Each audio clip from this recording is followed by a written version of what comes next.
بسم اللہ الرحمن الرحیم۔ وفا کرو تو دریا کے کنارے اگی ہوئی گھاس کی طرح کرو کہ ڈوبنے والا جب اسے پکڑتا ہے یا تو اسے بچا لیتی ہے یا اس کے ساتھ خود بھی ڈوب جاتی ہے۔ چپ سے بڑی بددعا کوئی نہیں ہوتی۔ جب بندہ بولتا ہے تو قدرت خاموش رہتی ہے، اور جب بندہ خاموش ہو جاتا ہے تو قدرت انتقام لیتی ہے، اور قدرت کا انتقام بہت برا ہوتا ہے۔ مارنے والے ہاتھوں کو تو پکڑا جا سکتا ہے، پر بولنے والی زبانوں کو کون پکڑے؟ زندگی تصویر بھی ہے اور حقیقت بھی، فرق ہے تو رنگوں کا ہے۔ من چاہے رنگوں سے بنے تو تصویر، اور انجانے رنگوں سے بنے تو تقدیر۔ احساس ایک خوبصورت جذبہ ہے۔ اپنی ذات کا احساس انسان کا پہلا حق ہے، مگر جو دوسروں کا احساس کرتے ہیں وہ عظیم تر ہوتے ہیں۔ آسمانوں میں مقبولیت اور قبولیت کے ضابطے الگ ہوتے ہیں۔ اکثر زمین والوں کو ستائے ہوئے آسمان والوں کے لاڈلے ہوتے ہیں۔ حضرت امام جعفر صادق نے فرمایا، تمہاری موت کئی مرتبہ تمہارے پاس آ چکی ہے، لیکن تمہارا اپنے رشتہ داروں سے اچھا سلوک کرنا ہر بار تمہاری موت کو ٹال دیتا ہے۔ پلٹ کر پھر نہیں آتا جو، میں وہ گزرا ہوا کل ہو گئی ہوں۔ بہت تحقیر سے پایا ہے خود کو، میں اپنے صبر کا پھل ہو گئی ہوں۔ سلجھنے سے الجھتی جا رہی ہوں، میں اپنی زلف کا بل ہو گئی ہوں۔ اچھی سوچ اور اچھی نیت والوں کو سکون ڈھونڈنا نہیں پڑتا، ان کے دل ہمیشہ کسی نکھری عصبوں کی طرح اجلے اور پرسکون رہتے ہیں۔ قبر کی تنہائی سے پہلے بھی قدرت ہمیں کئی مرتبہ تنہا کرتی ہے، تاکہ ہم خالق کی تنہائی کو مضبوطی سمجھیں۔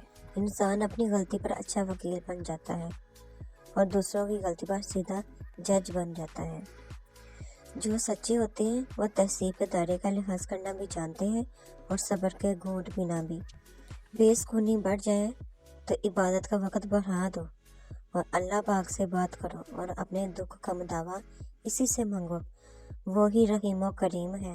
انسان زندگی میں بہت کچھ سیکھتا ہے، لیکن جب تک دوسروں سے پیار کرنا، دوسروں کو معاف کرنا اور دوسروں کی عزت کرنا نہیں سیکھ جاتا، سمجھو کچھ نہیں سیکھا۔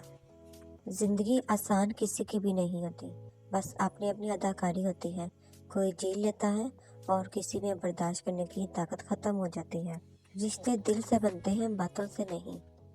کچھ لوگ بہت باتوں کے بعد بھی اپنے نہیں ہوتے، اور کچھ خاموش رہ کر بھی اپنے بن جاتے ہیں۔ نفرت وہ چیز ہے جسے لمحے میں محسوس کیا جاتا ہے، اور محبت وہ چیز ہے جس کو ثابت کرنے میں زندگی گزر جاتی ہے۔ زخم جو دکھتے نہیں، دکھتے بہت ہیں۔ سوچا ہی نہیں تھا میں نے ایسے بھی زمانے ہوں گے، رونا بھی ضروری ہوگا، آنسو بھی چھپانے ہوں گے۔ علم کہتا ہے کتابوں کا سمندر ہو جا، عقل انداں کا اشارہ ہے سکندر ہو جا۔ علم اور عقل کے مٹتے ہوئے دوراہے پر عشق نے دی ہے صدا، مست قلندر ہو جا۔ پسندیدہ شے کا کامل جانا بھی آزمائش اور کھو جانا بھی آزمائش ہے، اور انسان ہمیشہ پسندیدہ شے کے ذریعے ہی آزمایا جاتا ہے۔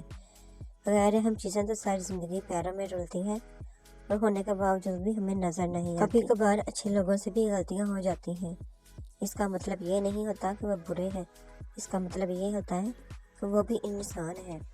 اکثر لوگ رشتوں کی گیلی زمین پر پھسل جاتے ہیں۔ یہ وہی لوگ ہوتے ہیں جو رشتے نبھانے کے لیے نہیں، بلکہ رشتے وقت گزارنے کے لیے بناتے ہیں۔ ہم انمول تو نہیں، مگر بارش کے ان قطروں کی طرح خاص ضرور ہے، جو ہاتھ سے گر جائے تو پھر کبھی ملا نہیں کرتے۔ الفت بدل گئی، کبھی نیت بدل گئی، خود غرض جب ہوئے تو پھر سیرت بدل گئی۔ اپنا قصور دوسروں کے سر پر ڈال کر کچھ لوگ سوچتے ہیں حقیقت بدل گئی۔ ریس میں جیتنے والا گھوڑا نہیں جانتا کہ کامیابی کیا ہوتی ہے، وہ دوڑتا ہے تو صرف اپنے مالک سے ملنے والی تکلیف کی وجہ سے۔ تو کبھی تم خود کو کبھی تکلیف میں پاؤ تو سمجھ جانا کہ تمہارا مالک اللہ پاک چاہتا ہے کہ تم جیت تمہاری ہو۔ اللہ تعالیٰ تمہارے جسموں اور تمہاری صورتوں کو نہیں دیکھتا، وہ تمہارے دلوں کو دیکھتا ہے۔ جب کسی کا خلوص دیکھو تو اس کی قدر کرو، اور جب کسی کی نفرت دیکھو تو اسے خلوص سے مٹا دو۔ موت کی سختی ہر مسلمان مومن کے ایمان کے مطابق ہوتی ہے۔ اے اللہ کریم، ہمیں موت کی سختیوں سے اپنے حفظ و امان میں رکھنا، اور ایمان پر ثابت قدم رکھنا، آمین۔ اللہ پاک چاہتا ہے جس طرح ماں کی محبت پر تم شک نہیں کرتے، اسی طرح اس کی محبت پر یقین رکھو جو 70 ماؤں سے زیادہ تم سے محبت کرتا ہے۔ اگر پانی بڑے بادل ہمارے اوپر گر پڑے تو ہم ہلاک ہو جائیں۔ وہ کون ہے جس کے حکم سے پانی ایک دم نہیں بلکہ ایک ایک بوند بن کر برستا ہے؟ بے شک وہ کائنات کا اکیلا شہنشاہ اللہ پاک ہے، جس کی شان بھی اعلیٰ ہے اور حکمت بھی باکمال۔ توکل۔ کسی شخص نے دیہاتی سے کہا، اب تو روٹی بھی 1 دینار کی ہو گئی ہے۔ دیہاتی نے پرسکون لہجے میں جواب دیا، میری بلا سے روٹی نہیں، گندم کا 1 دانہ بھی 1 دینار کا ہو جائے، میں اس کی عبادت ایسے ہی کروں گا جیسا اس نے حکم دیا ہے، اور وہ مجھے رزق بھی ویسے ہی دے گا جیسا اس نے وعدہ کیا ہے۔ رشتہ داری نبھاتے رہے۔ نبی کریم صلی اللہ علیہ وسلم نے ارشاد فرمایا، سب سے جلدی جس چیز کا ثواب پہنچتا ہے وہ نیکی کرنا اور رشتہ داری نبھانا ہے، اور سب سے جلدی جس کا عذاب آتا ہے وہ بغاوت اور رشتہ داری توڑنا ہے۔ حضرت امام جعفر سے کسی نے پوچھا گیا کہ جمعہ کو جمعہ کیوں کہا جاتا ہے؟ آپ علیہ السلام نے فرمایا کہ اللہ پاک نے اس دن مخلوقات کو محمد صلی اللہ علیہ وسلم اور ان کے اہل بیت کی محبت اور ولایت پر جمع کیا، اس لیے اسے جمعہ کہتے ہیں۔ یہ بات معنی نہیں رکھتی کہ آپ کتنی زبانیں سمجھ سکتے ہو، صرف دلوں کو سمجھنا ہی آپ کو اہم بناتا ہے۔ جس شخص نے 70,000 مرتبہ لا الہ الا اللہ پڑھا، اللہ پاک اس کی مغفرت فرما دیں گے، اور جس کے لیے پڑھا گیا اس کی بھی مغفرت فرما دیں گے۔ آپ کے الفاظ بہت طاقتور ہیں، کسی غم زدہ دل میں امید کی کرن بھی پیدا کر سکتے ہیں، یا وہ اسے کسی کرب میں مبتلا بھی کر سکتے ہیں، اس لیے ہمیشہ اپنے الفاظ ذہانت سے استعمال کریں۔ اور وہی تو ہے جس نے 2 دریاؤں کو ملایا، ایک طرف پانی کا میٹھا خوشگوار اور دوسرا تلخ بدمزہ ہے، اور اس نے ان دونوں کے درمیان ایک پردہ اور مضبوط آر بنائی۔ نبی کریم صلی اللہ علیہ وسلم کا ارشاد گرامی ہے، ہر بندے کو اللہ پاک کا پیغام ہے کہ اے ابن آدم، تو میری ضرورت مند بندوں پر اپنی کمائی خرچ کر، میں اپنے خزانے سے تجھ کو دیتا رہوں گا۔ عمر بن خطاب رضی اللہ عنہ کہتے ہیں کہ میں نے رسول پاک صلی اللہ علیہ وسلم کو فرماتے ہوئے سنا، جس شخص نے اللہ پاک کے ذکر کے لیے مسجد بنائی، اللہ تعالیٰ اس کے لیے جنت میں ایک گھر بنائے گا۔ دنیا فتح کرنی ہے تو آواز اور لہجے میں نرمی پیدا کرو، کیونکہ لہجے کا اثر الفاظ سے زیادہ ہوتا ہے۔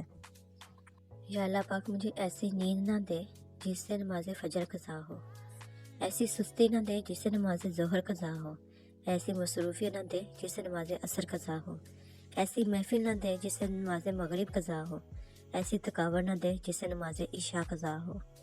پرندے جب کھاتے ہیں تو ان کا سر جھک جاتا ہے، اور جب پانی پیتے ہیں تو ان کی نگاہ آسمان پر اٹھ جاتی ہے۔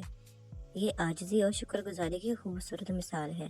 اللہ پاک ہمیں عاجزی اور شکر گزاری عطا فرمائے، آمین۔ کتنے دور نکل گئے رشتے نبھاتے نبھاتے، خود کو کھو دیا اپنوں کو پاتے پاتے، لوگ کہتے ہم مسکراتے بہت ہیں، اور ہم تھک گئے درد چھپاتے چھپاتے۔ اور میرے اللہ پاک نے میرا اس وقت ساتھ دیا جب چاروں طرف مجھے اپنی ہار نظر آ رہی تھی۔ جو کسی سے فائدہ اٹھانے کو اپنی قابلیت سمجھتا ہے وہ بہت جلد بے فائدہ انسان بن جاتا ہے۔ ہر مخلوق کے لیے وہی چیز ہے جس کے لیے اسے پیدا کیا گیا ہے۔ اللہ تعالیٰ نے ہر مخلوق کو جس چیز کے لیے پیدا کیا ہے اس کے حصول کی راہ اس پر آسان کر دی گئی ہے۔ دنیا والے زیادتی کریں تو مسکراتے ہوئے معاف کر دیا کرو۔ یوسف علیہ السلام کو تو بھائیوں نے کنویں میں پھینک دیا تھا، اللہ تعالیٰ نے انہیں بادشاہ بنا دیا۔ روک لیتی ہے آپ کی نسبت، تیر جتنے بھی ہم پہ چلتے ہیں، یہ کرم ہے حضور کا ہم پر، آنے والے عذاب ٹلتے ہیں۔ یہ وہ کمرہ عدالت ہے جہاں یہاں آپ کا کوئی رتبہ کام نہیں آئے گا، یہاں آپ کا کوئی وکیل نہیں ہوگا، یہاں آپ کے ساتھ کوئی بھی نہیں جائے گا، یہاں آپ کی دولت نہیں چلے گی، یہاں سے بھاگنے کا کوئی راستہ نہیں ہوگا، یہاں آپ کا چیخنا چلانا کوئی بھی نہیں سنے گا، یہاں آپ جھوٹ نہیں بول سکیں گے۔ اے اللہ پاک ہمیں قبر کے عذاب سے بچا، آمین۔ آنکھوں سے گرے آنسو اور نظروں سے گرے لوگ کبھی نہیں اٹھا کرتے۔ فجر خاص انعام۔ اللہ پاک فجر کے وقت اسی کو اٹھاتے ہیں جو اللہ والے ہوتے ہیں، اللہ پاک کے خاص بندے ہوتے ہیں، کیونکہ فجر منافقوں کے لیے بھاری ہوتی ہے۔ اے اللہ پاک ہمیں فجر والوں میں بنا دے اور اپنا خاص بندہ بنا دے، آمین۔ حضرت ابو ہریرہ سے روایت ہے